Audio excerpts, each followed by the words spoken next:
I just flew 27 hours across the globe to explore a beautiful country in South America called Argentina. Along with the pictures and videos I got of the beautiful landscapes, swims at natural hot springs, hikes up beautiful mountains, and people we met along the road, I want to revisit my journal and remind myself of some of the lessons I learned along the way that portray a more accurate account of what travelling to a foreign country, being surrounded by a different culture that speaks a different language, and being completely out of your comfort zone is really like. Lesson 1. Travel more to break rigid patterns. It's easy to get locked into routine and thought patterns that are based solely on your circumstances and upbringing, rather than helping to facilitate the journey you want through life. And more importantly, facilitate who you want to become.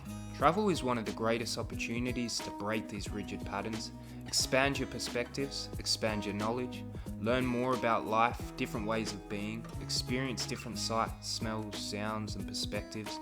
And the best part is that once your journey comes to an end, you can take these newfound perspectives and apply them to your life to enrich it in so many different ways.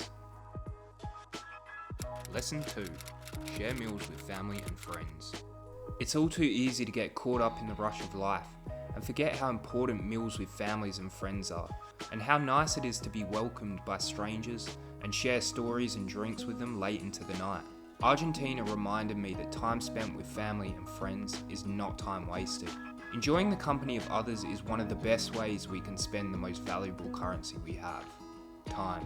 I've noticed that when life is difficult, as it often is in third world countries, you become more aware of the struggles that people face and become more inclined to help people around you rather than compete with them to get ahead. Lesson 3. Be useful and help those in need. I'm also guilty of looking at people through the lens of what do they offer me, when realistically being in the mindset of what can I offer them is a much healthier approach. Especially when you're young, healthy, and have the means to do so. Feeling somewhat isolated and not having a whole lot of people around that I could communicate with reminded me how nice it is when people check in with you to see how you're doing, even if it's just a smile and a thumbs up. It's easy to think the world has it in for you, but if you're walking around with a concerned frown on your face all the time, that's exactly what people will give back. Lesson 4. Choose your environment wisely. It's amazing how when we put ourselves in a new environment with new people, we pick up different habits and behaviours and quickly adapt. In many ways, it is true that we are a product of our environments. While we are not slaves to it, it's hard to deny how much of an influence environment has on our lives. We're incredibly adaptable, and things that seemed foreign and out of the ordinary become just another part of life shortly after you've settled in and integrated into your new place. Surround yourself with good, healthy people, and through having a strong tribe, you'll gain a stronger sense of self. Careful though, as this goes both ways. So if you find yourself feeling trapped in an environment that's no longer serving you, find ways to break the pattern. Lesson 5. Small acts of kindness go a long way. The final lesson comes from a story that was shared with me by a beautiful Argentinian lady. It was about a delivery boy who was late for one of his food deliveries. A police officer pulled him over for speeding.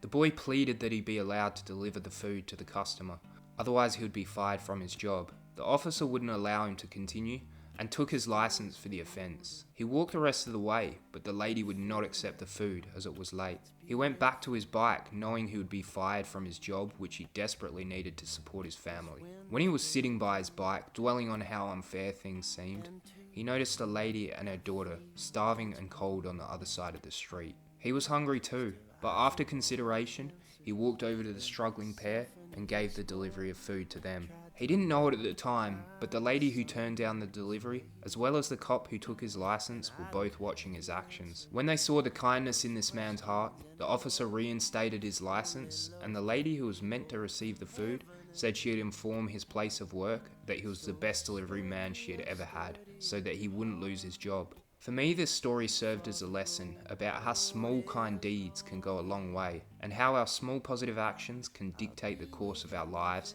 in an equally positive direction. But your road is yours to tread, and so